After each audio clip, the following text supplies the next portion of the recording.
Get almost anything you need delivered with Uber Eats. What do we mean by almost? Well, you can't get a well-groomed lawn delivered, but you can get a chicken parm delivered. A little escape? No. A delicious bowl of grapes? Yes, that. An afternoon stroll? Sorry, no. A burrito bowl? Happily, yes.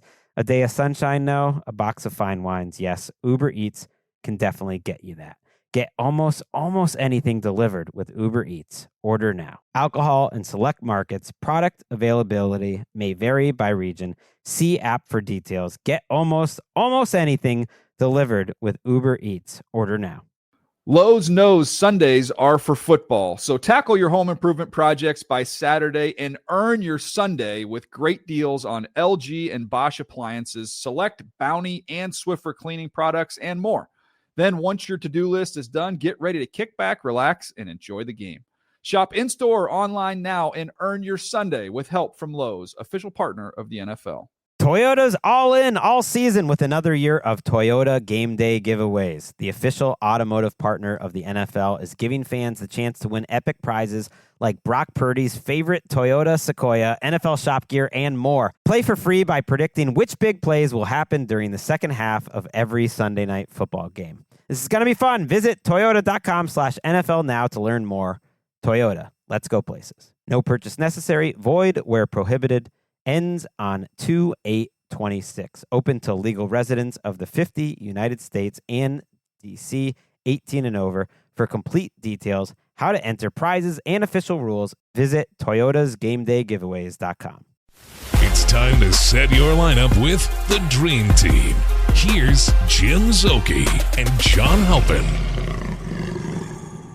All right, another week of fantasy football, and the Panthers take on the New Orleans Saints. Of course, the focus is fantasy football, but we like to talk a little football sometimes and a little betting odds and so forth. And I guess this makes sense. I hadn't really thought about it, so I saw that John made note of it. This is the first time this season the Panthers have been favored all season long, which I guess is not surprising, but it's good to see that we're finally that team. Yeah, good to see. They're favored over the Saints, but hey, dude, being 5-4 after being an underdog for 9 games, not too shabby. Not too shabby. So here we go. Panthers and Saints. We'll start with that. Then we'll move across the league, look at some injuries and so forth. And for Carolina, of course, the story continues to be the play of Rico Dowdle and Coach Canales last game, making sure he was the featured back. And that's all fantasy football experts and people that play the games want to know. They want some clarity, John. What's the plan? Whether it plays out or someone gets injured or not, they want to at least know, is the guy playing? Is he featured? Is he the backup guy? And Rico came through again. We got clarity. Coach Canales said it last Monday. Rico's been exceptional. We need to understand that. And it has an impact. So snap-wise, he got 42 snaps. Chuba Hubbard got 13. And Rico Dowdle, 25 carries, $130 and 2 touchdowns. And that fun flag on the second touchdown. But, yeah, he's the man until further notice. 2 touchdowns, 2 pumps, 1 fine, which I guess worked out pretty good. He's doing a GoFundMe to give that money to charity. So it's the most attention Key and Peele have gotten in a while as far as their old show went. It's pretty great. And I read that sketch was really good. That's good stuff. Rico pulling that one out. I like it.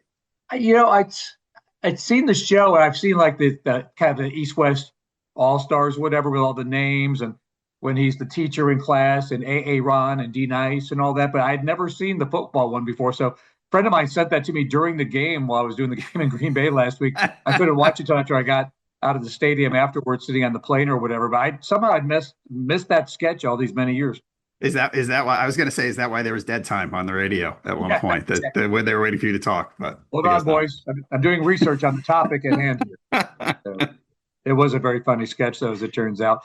And Tedero McMillan, not big numbers, but when you only throw for 102 yards as a team, there's not going to be a lot there. It'll be interesting to see what they can come up with projection-wise for the Saints this week. Yeah, and the Panthers should beat the Saints. The projected point total is not very high. It's for the Panthers. I think it's 22-ish. Yeah, Tedero McMillan. I keep waiting for that breakout. He's wide receiver 22 for the season. Maybe I shouldn't complain. I know I want more, and I know he's good enough to get more. I just keep waiting for him to get it. We will see against, again, a New Orleans team that is not great, but we never know. I'm going to say this. We went to Green Bay as a 2-touchdown underdog, so we're not talking big about anybody as far as where the Panthers are right now, right? Absolutely. Anything can happen any given Sunday, all that stuff. But, the Saints, they were scrappy competitive earlier in the season. Right now, they feel like they're fallen off a little bit. They just traded receiver, Rashid Shaheed. So I don't know. I feel like the Panthers being a 5.5-point favorite is kind of disrespectful to the Panthers, to be honest. Okay. Well, I'm glad we're being disrespected while being favored. Yeah. Last thing on the game, of course, it's a rookie quarterback making a second start in Tyler Shuck, their second round pick out of Louisville. With the trade you mentioned, though, Rashid Shaheed, he's with Seattle now. Chris Olave, one less guy to fight for whatever potential small amount of yardage there might be in the pass game. They only threw for 176 last week. Anything worth note fantasy-wise as far as Olave and Shaheed? Olave is still going to get tons of targets. So if you have him, you're going to start him. He's wide receiver 11 in fantasy. He just gets so much volume that you have to play him. And as far as Tyler Shuck goes, I mean, he's a veteran. He spent 27 years in college. So we think he's probably going to be smart on the field moving forward. He's a melon, I tell you. Back to school. And that's an old Rodney Dangerfield reference for those who want to go beyond Key and Peele. And then their tight end, Juwan Johnson. There's not always a lot of great options out there, but I guess starter worthy in fantasy football? Probably on the border. You've got some buys this week where there's a couple of decent tight ends out. And you would think that with Shaheed gone, maybe Juwan Johnson gets a little more attention. So, if you don't have one of the elite tight ends, Juwan Johnson kind of fits into that low tier starter category. All right. That's Panthers and Saints. This week, no Kansas City Chiefs, no Cincinnati Bengals, which was just getting really fun with Joe Flacco. So we'll have to sit out a week on that one. Cowboys, another big one. Titans, I think we could all live without that one. But three pretty big teams that are out this week. Yeah, I mean the thing that makes me sad about this is that every week when we pick players, we target the Bengals and the Cowboys, and neither one of them is playing. So that hurts the offense, the players that are still playing, as well as takes off the field. I mean, CeeDee Lamb and Jamar Chase and T. Higgins and Chase Brown and Javonte Williams and lots of good guys, plus all the Chiefs. So yeah, it's a bummer of a bye week. All right. While we were in Green Bay, we saw Tucker Kraft, their excellent tight end. We talked about him last week. Best fantasy tight end, and he is out for the year with a torn ACL suffered in that game against the Panthers. Yeah, huge bummer on that. Because we'd been talking about Tucker Kraft, about how he was a mid-tier tight end on draft day, and he's become a top-tier tight end. That's a killer for both fantasy football and for the Packers. And of course, injuries elsewhere. CJ Stroud is out with a concussion. So it'll be Davis Mills starting there. Not been a great year for the Texans overall. Is it a big impact as far as what may happen for a week or so without CJ Stroud? It's not a good one. The Texans are underdogs at home, and the over-under there is 37.5, so no one's expecting many points to be scored. Your buddy Nico Collins, I think that's not good for him with to have Davis Mills playing. So I got that one right. I just lucked into it, as it turns out. But it's like them and the Washington Commanders. It's just been one thing after another, right? Yeah, year from hell kind of stuff for both of them. So Jaden Daniels out, sounds like for a long while. McLaurin was not practicing this week. So, I mean, what is there in Washington to even be excited about? Do they have anything to offer offensively in the world of fantasy? Yeah, I mean, Deebo Samuel's kind of okay. You're probably starting him. Ja'Cory Krusky-Merritt is meh. There's not a lot going on there. Zach Ertz is another one of those low-tier starters that you could look at. But to get anybody to get excited about, the answer is definitely not. Another trade in the NFL involving Jacoby Myers, who's been wanting out of Vegas. He got his wish. He is now a Jacksonville Jaguar. Does his production improve, stay the same? What do you think with his new surroundings? Maybe, and that's because Brian Thomas Jr. got hurt, and we're not sure if he's going to play this week. So Jacoby Myers might step into a role where he's going to get a lot of attention. They're going to play him on the outside and play Parker Washington in the slot. Maybe, I've been kind of waiting for this whole, Liam Cohen thing to show itself for the Jags like it did for the Bucks, and it's really not happening. I know Trevor Lawrence has been slogging through in fantasy, getting running touchdowns, but not throwing the ball really well. So again, I think Jacoby Myers walks into a situation now, especially without Thomas, where he might get 8 to 10 targets. So I think I'd be looking to start him if I could. I feel like Trevor Lawrence actually has somehow gotten worse. I mean, this is just one of those ones where I was sure he was going to be maybe not like the next great quarterback, but I thought he'd be like a Pro Bowl quarterback in the NFL based on the way he played in college. Yeah, I thought the same thing. And I thought this year was the perfect situation with having Brian Thomas and bringing in Travis Hunter, who's now hurt, and bringing in Liam Cohen, who made the Bucs look great and turned around Baker Mayfield's career, or helped do that. and it's just not working. And he just looks bad. He overthrows guys, and I think we said about a month ago, I think we're done with him. And fantasy football wise, he's been kind of okay, but not because of the way he's throwing the ball. And in real life, it's not good. If the Panthers win on Sunday, and Tampa Bay's got a tough game, they got New England coming up this weekend. The Panthers could, if both things happen, that the Bucs lose, Panthers win, could be tied in the win column at 6 wins by the end of this weekend. We'll see what happens, of course, there. What are the Bucs rolling with these days as far as Bucky Irving and maybe some of the injuries surrounding Baker Mayfield in his skill position, guys? Yeah, I mean, Mike Evans still out. Chris Godwin probably still out. Bucky Irving still not practicing. We thought after the bye week he would come back, and he did not practice on Wednesday, so that doesn't look promising. Baker's not dealing with a full deck over there, and I'm curious to see how that works out against the Pats. And by that you mean players around him, not Baker dealing with. I like Baker. I do too. I love Baker. I think he's great. Brock Purdy, anything new going on with his ongoing toe situation? He was limited on Wednesday, and Kyle Shanahan said after practice, it's been rough and the turf toe's nagging and we're not sure when he's going to be right. It didn't make you feel good, even if Brock Purdy starts this week, and if he's not at 100%, and with Mac Jones playing decently, why would you, maybe better than decently, why would you rush Brock Purdy back? And even if he does come back, you go, well, he's kind of limping around, and running is actually a little bit more of a part of his game than you'd think. I don't know. In fantasy wise, I've cut him in some places, and it's hard to wait for a guy in week 10 when you're not sure he's going to come back. You're not sure if they're going to take the other guy out, and you're not sure how well he's going to play. All right, let's move on to guys that may be on the waiver wire that you could claim this week with those teams on a bye week, late season injuries now as we get into November. Starting at the quarterback position, you got a couple options that might be out there for folks. Yeah, they're not great. We talked about the Commanders earlier.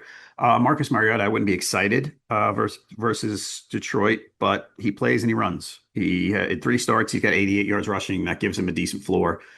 He had 2 good games. He didn't have a really good game against the Chiefs on that Monday night that he started the last game, but he's an option. So is J.C. McCarthy. He's owned in about half of Yahoo leagues. He wasn't pretty last week, but he's athletic, and his rushing stats look 9 carries, 12 yards, and a touchdown. Doesn't sound good, but I'm looking at the 9 carries part more than the 12 yards part. All right, so we got that. Anything else at, say, flex position? I guess we'll go running back, receiver, tight end. That might be of note. Yeah, the running backs are bad this week. I mean, Amar DeMarcado is the only one I was looking at from the Cardinals, but I think that I mentioned Parker Washington on the Jags. He's owned in 27% of Yahoo leagues. Last week, 8 for 90 on 9 targets working out of the slot. I know they're at Houston, not a great matchup, but it seems like it's him and Jacoby Myers right now in the passing game, assuming that Brian Thomas won't play. All right, bold predictions time. We'll look at the 3 from last week. John will have 3 brand new ones for us coming up here. You made a prediction about Travis Hunter on this podcast last week that he'd be a top 12 wide receiver at Las Vegas, and we gave you a pass on that one because he immediately went on IR as soon as you made that announcement. Yeah, he did. Poor Travis Hunter. We thought coming off the bye that it was his time, and then it was sadly not. He's going to be out for at least 4 weeks. So get well soon, Travis Hunter. We really want to see you play. By it's his time, John meant it's his time on injured reserve. So we caught that in time for our radio segment on Sunday morning, and you added Jacoby Brissett would be a top 10 quarterback, and you nailed it. It was like we didn't even give you time to think about it. I just said it live on the radio. Do you want to substitute a new one in? And you nailed the pick. Yeah, did I? To be honest, I might have said top 5 for all I know, because I was, it was kind of a last minute thing. But with that said, if you started Jacoby Brissett, you did well, because it was sort of a last minute thing where on Saturday the Cardinals kind of went, you know what? I don't think we need to bring Kyler Murray back right now. And Jacoby Brissett played, and he played against the Cowboys, and he played pretty well, and he played well enough that he's going to keep the job. And the Cardinals have since said, yeah, we don't need Kyler Murray anymore for a while, and put him back on injured reserve. Well, and I've got Marvin Harrison Jr., and he finally had a good game this past week. So good to see Marvin Harrison benefit. He was another one of your bold predictions. As you said, he'd be a top 12 wide receiver. He was actually number 5. Yeah, 7 for 96 and a touchdown against the Cowboys. Again, so sad that the Cowboys aren't playing this week, even with Quinnen Williams, who I don't know how much he'll help, but you can't pick on them with anyone this week. But great job, Marvin Harrison. Are you bullish moving forward on Brissett and Harrison with that combination for a while as they put Kyler Murray on injured reserve? I heard some people say that this way. Look, he finally unlocked Marvin Harrison. Yeah, but he played last week and Harrison had like 3 catches. So let's cool it on the Jacoby Brissett has finally righted the ship with the Cardinals offense. Maybe Harrison gets a little better, but I'm not all in on this whole thing. I don't know why I didn't grab this guy last week when you brought him up, but somehow he was still available this week. Kyle Monangai, the running back. And you said last week he'd be a top 20 running back at Cincinnati with their defense. He was actually running back 3, put up huge numbers. So I have him. I'm playing him this week. Thank you, Bengals. Yeah, I mean, we were helped last week that we anticipated that DeAndre Swift wouldn't play, and he didn't. And Monangai, I mean, 26 carries, 176 yards. I say again, I think Ben Johnson is sort of trying to recreate that 2-headed backfield that he had in Detroit, and Monangai is the David Montgomery role. Swift was limited in practice on Wednesday. But Monangai is just he's a bruiser. He can catch the ball a little bit. I think he's got himself a timeshare of a role, that David Montgomery role, like I said, probably running near the goal line more than Swift. So Kyle Monangai is right now a starter in fantasy football in most weeks. I'm going to see how he does there. I picked up, what's the guy's name, Vidal or whatever, with the Chargers, and he's been hit and miss. Last week was horrible. Yeah. Is it time to sit him? It might be. I think they're a different offense without Joe Alt, and Joe Alt's out for the season now. So that's a rough one. It's the Chargers offense just changes. It changes everybody. And with Kamani Vidal, I think this week versus Pittsburgh, maybe depends on who else you have. I'm not all in on sitting him, but I'm skeptical. I've got better options. One of them, Monangai. So there you go. Yes. Speaking of that, let's go to this week's 3 bold predictions. You're doubling down on Kyle Monangai again this week. I am top 10 running back against the Giants. I watch the Giants every week, and to say they can't stop the run is an understatement. So even if Swift returns, we're making him a top 10 running back. Just talking about the Chargers without Joe Alt, you say that's going to impact Justin Herbert in a negative way. Yeah, he's QB2 on the season, and in the last 3 weeks, he's been QB4. But as I said, the games where they haven't had Joe Alt, like they lost Rashawn Slater in preseason, I think. And then with Joe Alt, who's a terrific tackle, now he's out for the year, and their offense was it was very different without him in the handful of weeks he was gone. I think it was 3 or 4 weeks he was out. I think Justin Herbert is outside the top 12 running backs against the Steelers. And one more bold prediction for the upcoming week. You like Troy Franklin of Denver as a top 20 wide receiver. Absolutely. He's been, you look at Denver and you say, oh, Courtland Sutton. Well, the last 3 weeks, he's out-targeted Courtland Sutton. He's got 28 targets in the last 3 games, Troy Franklin. Only 13 receptions there for 135 yards, but 3 touchdowns. The Raiders, they're playing Thursday night, by the way. They've been 4th worst against opposing fantasy wide receivers. I think the Broncos have a solid offensive night, and I think Troy Franklin's a beneficiary here. All right. So as John said, Thursday night football, as we record on Thursday morning, Raiders and Broncos, big one for the Panthers against the New Orleans Saints to maybe get to 6-4 with a win this season. November football's here, John. A lot of fun right now. Absolutely. Panthers can, like you said, tie for first place. I was looking at that wild card setup. Winning the division is going to be important because there's a lot of potential wild cards in the North and the West. So let's keep it going, Panthers. All right. We'll see what happens. We'll talk with you Sunday morning. Thanks, John. Thank you.